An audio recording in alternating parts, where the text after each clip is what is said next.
Welcome to this afternoon's film discussion. All right, kicking things off, where would everybody like to start? That was a stressful movie. Why so? Cloverfield? Yeah. Just stressful to see Manhattan, falling apart and creepy spider things. Anybody want to share who they identified with in this movie? And I don't mean when the closing credits come up who you liked. I meant if you caught yourself with the perspective of a particular character. And the answer may be no. I mean, sometimes film critics go in and keep a very objective, third-person type of perspective.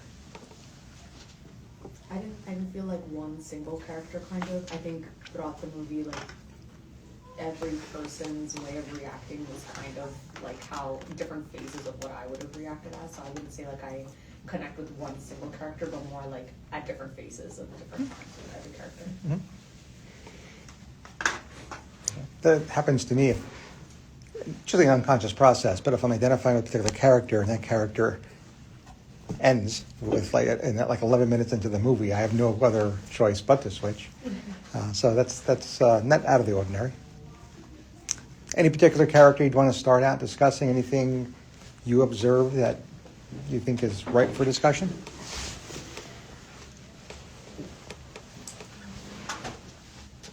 Rob. Is that Rob? Rob. Yeah. So, thoughts on Rob? I guess, like, shell-shocked is the word that came to mind for me.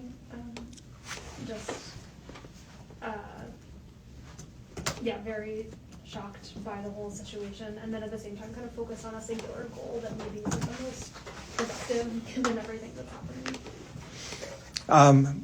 Could we be more specific? I know we have viewers here that have not watched the film.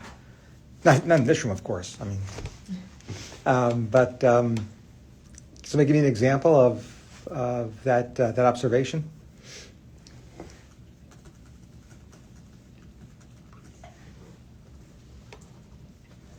Sorry, say that one more time. Yeah, so he's just, like, in shock, I guess is the word I have to describe it. So maybe right after his brother was killed, he was fairly non-reactive to that in the moment, would be an example of it, and then is really focused on going, I can't remember the girl's name, Beth, is that her name? He's really, really focused on going, like, I need to go save Beth, I have to go get Beth, really focused on that goal, and not even seemingly processing the fact that his brother was just killed. Mm-hmm, mm-hmm.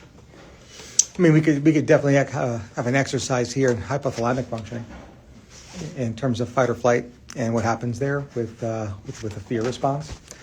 We could probably even kind of fold in Maslow's theory of human motivation and whether this is something that transcends or evolves from basic and biological needs to eventually getting to more social needs and then everything in between.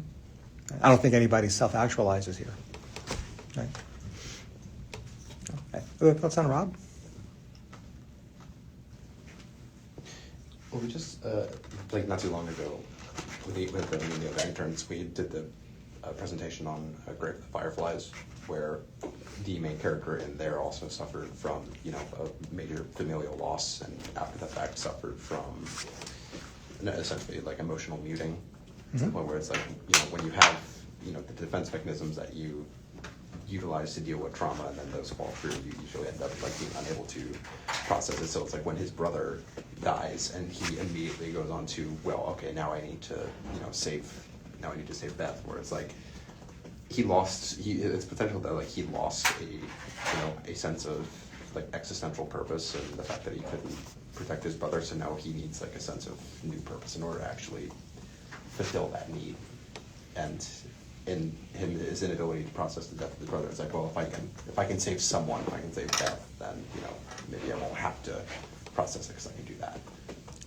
And in that case, that might be a case of undoing. Mm-hmm. And then even if you build in Kubler-Ross's stages in terms of how quickly this character is going to have all that's on his lap, I don't think it would surprise any of us that we're in that denial stage. I mean, it's so immediate, and the threat is so imminent. I don't know how he would not end up there, at least in step one. So, I think initial observations on Rob is that we have now, 4 theories that we could easily apply to his imminent situation. Whether we care to take this as motivational versus a valiant, and I actually mean George Valiant, discussion of defense mechanisms such as undoing, more of the neurobiological and the role of the hypothalamus, as well as stages of grief, per Elizabeth Kubler-Ross. So, several ways and several directions we can go here. How do you think he ends the movie? Or at least progresses through the movie? I mean, if you fast forward this a little bit. Like Rob in general as a character? Yeah, I mean, how's his character development? I mean, if you take him later in the movie as a form of follow-up, are you satisfied with the goals that we're meeting or not? I think he definitely goes like fight or flight towards the end versus in the beginning he was kind of mourning, like he's going through a bunch of emotions, but towards the end he like accepts his fate kind of thing in a way towards the end. Mm-hmm. So it's what I would assume like a person at that point would do. So I don't see like any like crazy drastic difference between what like an average person would do in terms of the ending versus what Rob did. Mm-hmm. Other thoughts? I don't think he had a major character evolution through the movie. I think he was very strong-emotions, quick-tempered, impulsive, and you could sort of argue at the very end when he's turning the camera around to himself and trying to document the situation, maybe he's accepting the situation, but I think pretty much to the last shot he's still like trying to fight and I would not say resolved. We've seen this with a lot, if not all, of found footage movies. How much did it cause you concern that with everything that's going on, the one thing that was consistent in this movie was that he just did not give up that camera? Now, again, we know why, right? Because we wouldn't have a movie if he doesn't hold on to it. Yeah. So we get it. But that doesn't mean we can't render an opinion about what that means, at least from a clinical perspective. I think like in this day and age, it would have been more better explained if the person had it like tagged on his shirt, like usually people, or like the glasses, like some people have like camera and glasses, things like that. But the fact that this movie was taken back when like he would have had to hold the camera and like physically be taking the angles, I think his priorities are definitely a little skewed more than like an average person who just wants to like run and get to safety. He's more like trying to record his life and his viewpoint on the situation, which like besides the fact that it's a found footage movie is kind of interesting for a person in that situation to do. Yeah.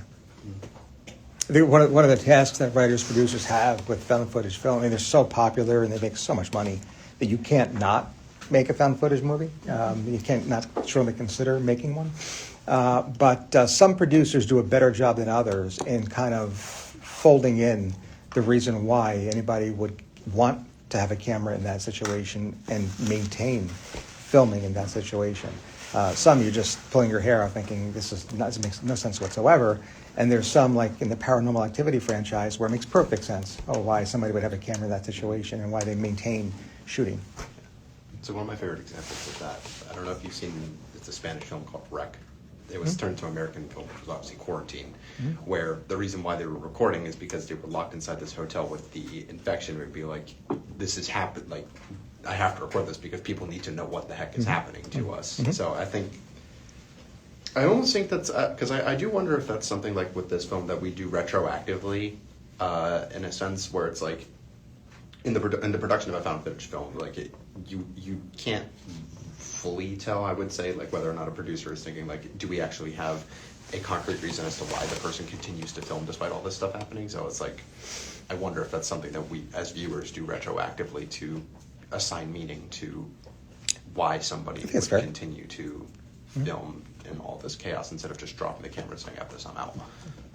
And I also wonder if the producer or the writer-director even considered, let's keep it ambiguous and let's put it on our audience to figure out how complex this character is. That all of us would drop that camera and make sure we do A, B, or C, but this character is not. And that's certainly very, very synonymous with other horror films. Makes you really wonder, like, what's going on with this person, and how different is that from somebody who goes back into that house after they escape, or does the things in the horror movies that are just that are so nonsensical that they become tropes.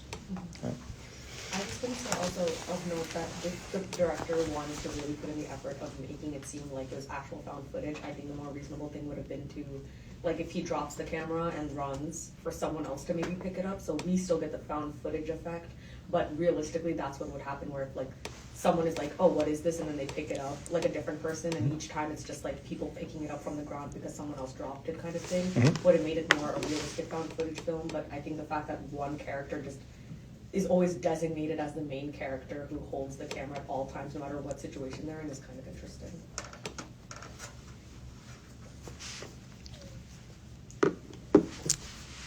Any other thoughts on Rob?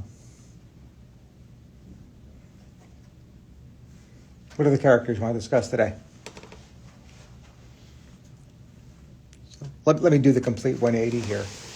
What are your feelings about Clover?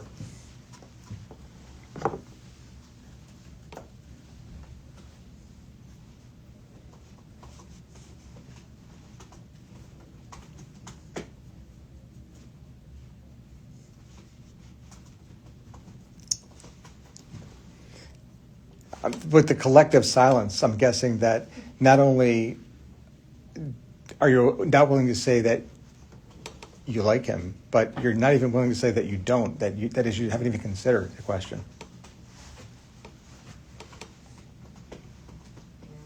Anybody ever consider the monster's feelings in this?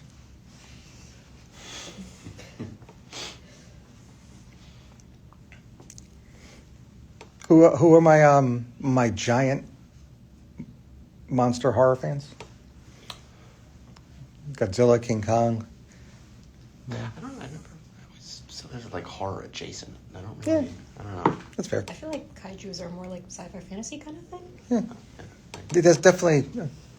I wouldn't disagree. understandable. Yeah, I wouldn't disagree. I think I've watched the films, but I think like I noticed that each time, I mean, at least for Godzilla and King Kong, I think I like understand that, like, although they seem to be the villain at the time, they also are in uncharted territory. So their instincts are like what we would do if we were in uncharted territory. It's just that they involved killing people, like accidentally, unintentionally, or through self-defense. But we deem it as, oh, they're a villain and we must attack them. Versus like King Kong or Godzilla, they were just kind of self-defend themselves. Yes. And I think the modern movies do explore that more in the light of, like, I remember there was actually a direct quote in one of the more recent King Kong movies where it's like, you don't go to someone's house and start dropping bombs unless you're picking a fight.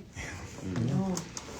And I think that seems to be like a common theme that we've been exploring, at least within the last couple of weeks, is this idea of, you know, we villainize these characters and we villainize, you know, the things that they do, which, yes, of course, in isolation, the things that they do are wrong. You shouldn't kill people, you shouldn't blow up things, you shouldn't do any of that. But at the end of the day, if you're put into that situation yourself, again, we just talked about this with Grave of the Fireflies, where, you know, if your sister was, you know, spoilers, of course, for those who haven't seen it, but it's like if your sister is, you know, dying of starvation, like, would you wait for the air raids to go off, people to leave their houses, and then you go and raid their houses and sell the things that you take for your sister?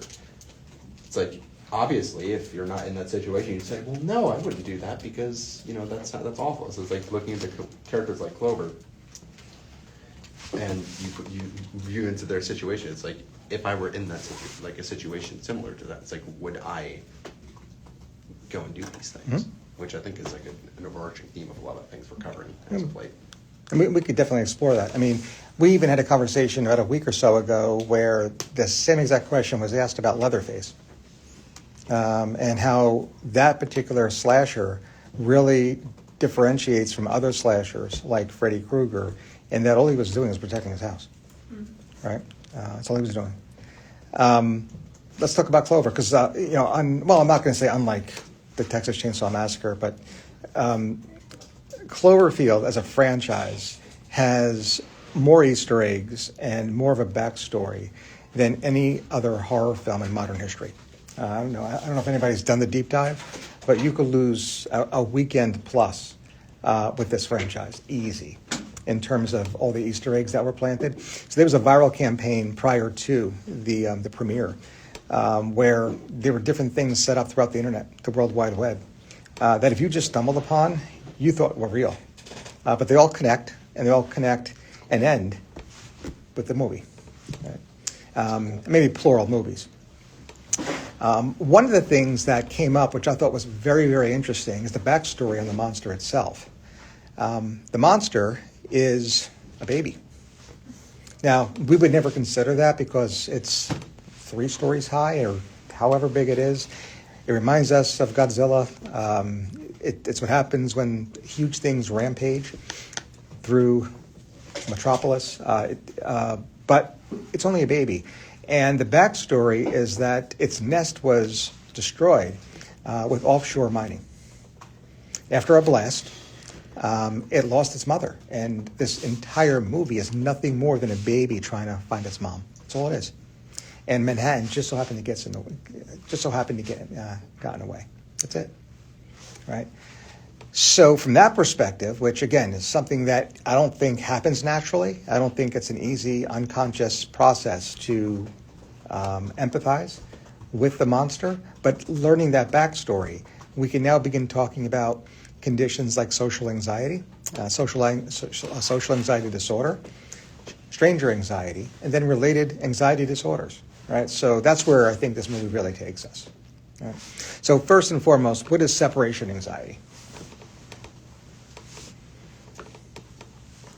Persistent distress, sort of out of proportion, caused by separation from primary caregiver. Yeah. The only tweak I would make there is that I wouldn't say out of proportion. Yeah. Because separation anxiety is developmentally appropriate.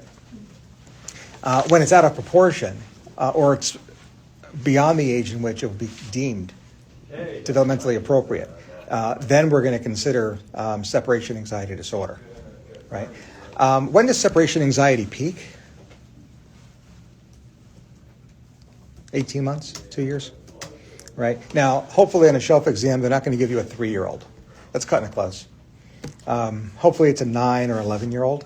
Right? So choice A, separation anxiety, will be one that clerks ignore and then look for separation anxiety disorder. But clinically significant distress resulting from anxiety due to the separation from primary caregiver that is age inappropriate. Right? So that's a differentiation between separation anxiety, completely normal, and separation anxiety disorder. Stranger anxiety is more specific. That really peaks at 18 months. And stranger anxiety is just that. It's distress regarding being with strangers. When a 9-year-old or an 11-year-old presents on your shelf exam and presents with anxiety, number one, they are very likely to present either somatically or behaviorally. Right? And in such cases, hopefully the rest of the vignette will point to what the fear is. Because if the fear is due to separation from primary caregiver, we're going to call it separation anxiety disorder. Right? However, there are going to be other choices in the differential. There are going to be other choices on your exam that are likely to include conditions like social anxiety disorder and agoraphobia. So we have to discuss those related disorders as well. Not that I think Clover is struggling with those, but you never know. So what is social anxiety disorder?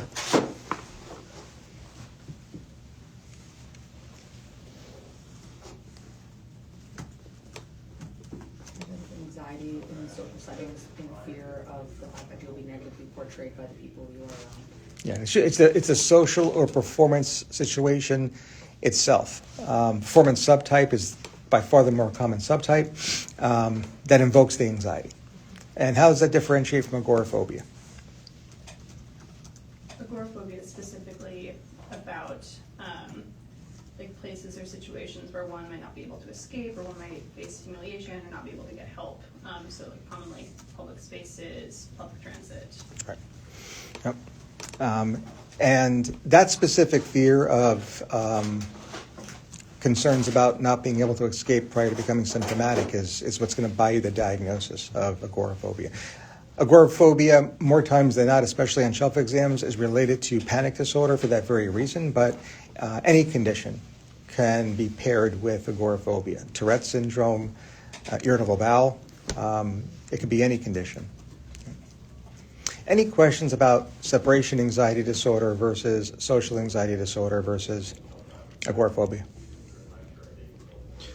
So just to clarify about agoraphobia, when you're dealing with social anxiety disorder, where somebody is potentially stressed out in a, let's just say like a party environment where there's a lot of people and not a lot of exits, where it's like when somebody is stressed out in that situation but they're surrounded by a bunch of people, what is like the specific cardinal factor that you use to separate social anxiety disorder from agoraphobia? Yeah, I think in a clinical venue, the one question, and maybe it's not a direct question, but the one question that we would want answered is what invokes the fear. If it's the party itself, if it's the social aspect of it itself, it's likely social anxiety disorder. However, if it's, as you mentioned, depending on the way the room is configured, that the individual will not be able to leave and escape prior to becoming symptomatic and enduring significant embarrassment, then that's agoraphobia. So it really is where lies the fear. And both of which are differentiated from separation from primary caregiver. On exams, you're going to have to play a little bit of clinical detective, meaning that you're likely to get a couple of, or at least several, 3 or so pieces of information that I think when put together will clarify whether it's A, B, or C. For instance, if an individual, usually around 9 years of age, begins having tantrums, headache, stomach ache prior to going to school, that's not enough information to make an informed decision. You want to know what happens when they also leave the house to go to piano practice or ballet or softball or whatever. And if there is that same symptomology across all those social venues, the common thread, the common variable is where they're separating from. So strongly consider separation anxiety disorder. On the other hand, if they only have that fear when going to a specific situation, it's not likely separation anxiety disorder. And then, of course, when in that specific situation, what is the fear? Is it fear of escape, or is it the situation performance itself that invokes the anxiety? And that'll hopefully hone down, focus on your differential. Questions about the anxiety disorders that were discussed? Coming at the bottom of the hour. All right, for the rest of our discussion, let's just review the rest. We're going to take the trauma and stressor-related disorders, such as PTSD, as well as the obsessive-compulsive and related disorders, such as OCD, and table those for another time. Let's focus on that third subchapter, if you will, of anxiety disorders, labeled the anxiety disorders. What other conditions are classified in this chapter, other than that due to a substance or an underlying medical condition, having already named separation anxiety, social anxiety disorder, as well as agoraphobia? Specific phobias? Yeah. Okay. What's a specific phobia? I'm sorry, what is this specific phobia? Uh-huh. Like arachnophobia? Oh, no, sorry. What defines specific phobia? How's that going to appear on an exam? Similar to social anxiety, it's recurrent fear towards a stimulus or object, usually with avoidance of that stimulus or object, or severe distress if they can't avoid it. Yeah. Okay. So irrational fear of an object or situation. What if somebody, and this could come up on a shelf exam, it's unlikely, but we probably should just briefly discuss it. Makes sense to me when people run towards their fear, because you mentioned the word avoidance, which 90+% of the time is what occurs, right? It's what happens. But there are rare occasions where a person will actually be compelled to approach their fear or run towards their fear, so to speak. Describe to me what explains that and how that might come up on a shelf exam. So I'm gonna mispronounce his name now, but you guys have multiple choice tests, so it probably doesn't matter. Otto Fenkenau first described counterphobic attitude, where avoidance as a defense mechanism is overwhelmed. It can be overwhelmed by denial. It can be overwhelmed by reaction formation, where a person does the exact opposite of what the impulse is. So instead of avoiding, they run towards their fear. And he labeled this the counterphobic attitude. Right, so it might come up in exams. So now that you heard it, you'll not miss that in an exam. Right, the replacing of avoidance with another, albeit maladaptive defense, resulting in what would be considered the opposite reaction that we would expect.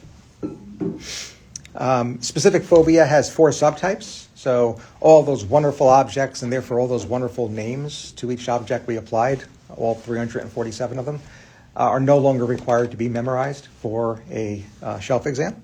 That's the good news. The bad news is that you will be required to know the 4 subtypes. So these are general categories, and of course, if our phobic object doesn't fit into one of those 4, we have an unspecified category. What are the 4 subtypes of specific phobia?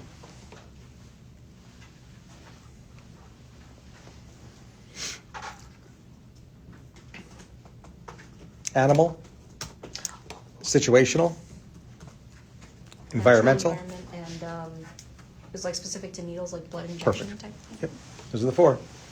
Right, environmental and blood injection injury were the last 2. Okay. What's the blood and Blood injection injury. blood injection injury? That's specific. Okay. Other anxiety disorders.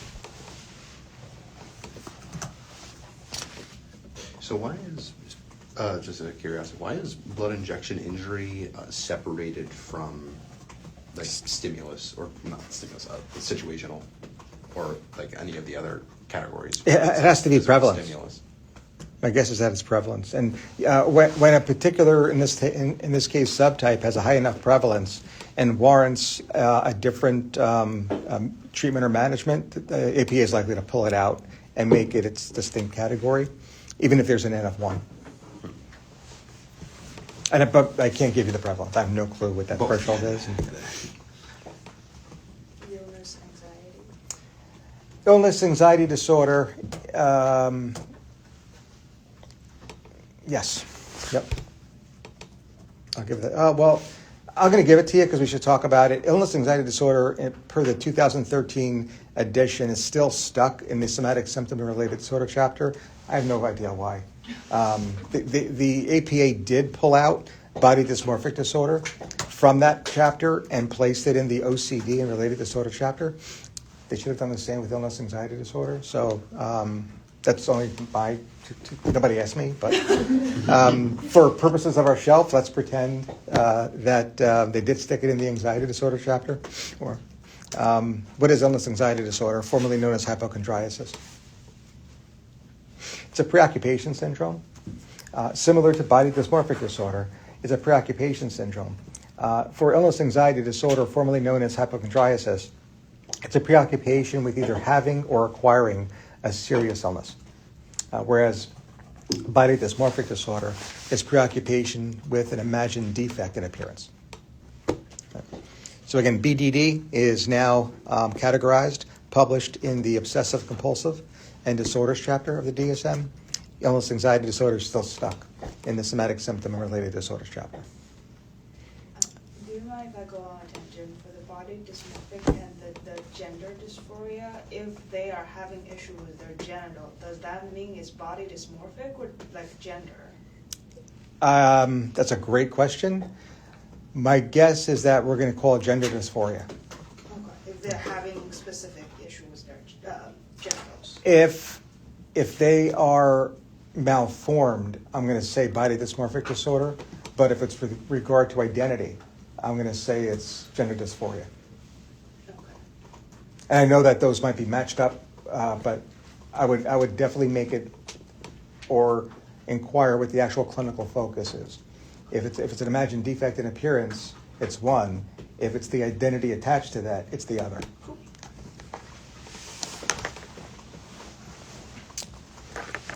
Other anxiety disorders. I think we have a couple more.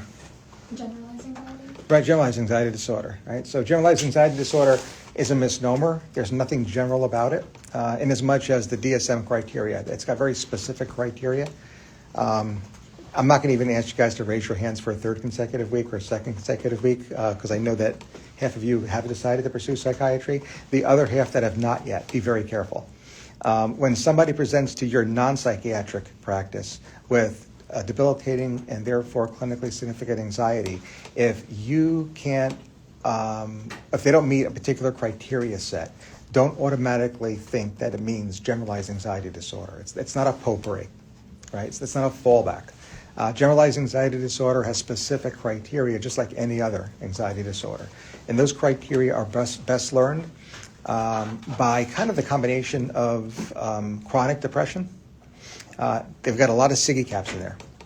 And then excessive anxiety and worry. Right? When those two components kind of merge, it's generalized anxiety disorder. For more specifics with regard to the actual DSM criteria, of course, like any other condition, you could always look it up. But just remind yourself, it's not the condition to automatically diagnose when your patient who's presenting with anxiety doesn't fit into any of the other aforementioned categories. Right? That's not an NOS or unspecified category, far from it. I think there's two more we're missing. Panic? Yeah, I was going to say one I mentioned before, and it's panic disorder. Panic disorder on a shelf exam will be clinically indistinguishable from an acute MI. So I want you guys to think of panic disorder as nothing more than an acute MI where there is no myocardial damage or ischemia. Right? So patient looks like and presents like they're having a heart attack, but the troponins, the EKG, are all normal.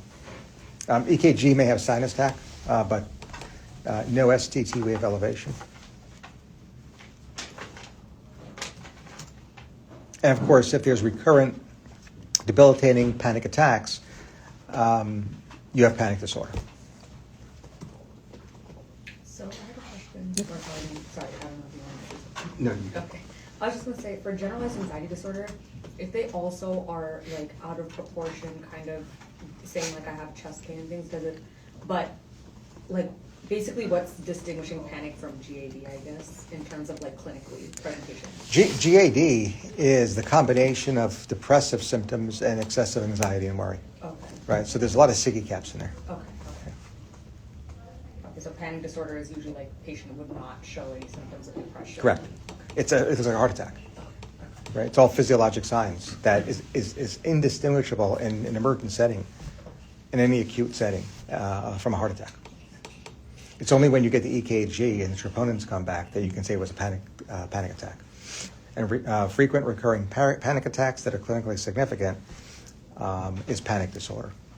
Clinical significance could be clinically significant distress or impairment in functioning, or it could be persisting concern over attacks. And there you can get avoidance behavior as a result of that. Right? You could develop agoraphobia in its most severe form. So you define panic as, can you one more time define like how you describe panic disorder with the acute MI where there's no actual myocardial ischemia? Because I didn't fully understand the way you explained that. Yeah, when somebody has a heart attack, it's usually due to occlusion of a vessel that perfuses the heart, and you're going to have myocardial damage and ischemia as a direct result of that. And that comes up on both the electrocardiogram, and in rare cases maybe not, but for the most part, it's reflective of the electrocardiogram. And it's almost always reflective in the different serologic markers that we get. So we look for muscle damage in the blood, and that's it's called the troponins. So when the troponins get elevated, it rules in for myocardial damage, and in the setting of what looks like a heart attack, it is a heart attack. Right. So just think of a heart attack minus any electrocardiographic or serologic markers for acute ischemia. So like in like the immediate presentation of it, like from an external perspective, you wouldn't be able to tell the difference between someone having a heart attack and someone having a Correct. panic disorder related panic attack. Correct. I did not know that. Mhm. That's frightening. Correct. We have one more? Selective mutism. Yeah. Selective mutism, what is it? Inability to speak in one setting for at least a month where they're able to speak otherwise. Right. Questions about the anxiety disorders? Okay, just one clinical pearl. Again, for those, especially for those of you who are not going to psychiatry. If you ever take on the care of someone with an anxiety disorder, I would strongly encourage you on a quarterly basis to take an inventory, because the number of patients that you do not refer to psychotherapy should always equal 0. All right, so every 3 months, check your patient log, and through your EMR, be able to correlate so that you can see everyone you're providing management, medication or otherwise, for anxiety disorder, and the number of those patients that have not been referred to therapy should equal 0. The only exception to the rule would be an adjustment disorder with anxiety, where it's in your clinical estimation and opinion that once the stressor alleviates, the patient's going to be fine. And of course, if they are, there's no reason for a therapy referral. That's the only situation in which I would be okay with missing the referral. Would you say general anxiety disorder is the gateway to depression, or is just like another facet of depression? It's like more like MDD-anxiety type? Yeah, that's a great question, because we know that major depressive disorder does have an anxious subtype. But with anxious distress was included as a subtype in the 2013 revision of the DSM. I don't have the number for you, but I would very much predict that there is significant comorbidity between major depression and generalized anxiety disorder. I don't have that number for you, but I think what your question gets at is, given the prevalence of depressive symptoms and the actual diagnosis of GAD, is the comorbidity higher with this condition than other anxiety disorders? And I don't know. I'm going to guess no, but I honestly don't know. Any idea, Lauren? Offhand? Mm-hmm. Yeah, I don't know. I think it's pretty high across the anxiety. It is. I know. So, All right, so we'll leave it. I will post next week's film discussion on Twitter, if not later today, sometime tomorrow. Cool. And we'll probably have a Seinfeld next week too, so I'll post that episode as well for everybody. Okay, thank you, everybody. Thank you.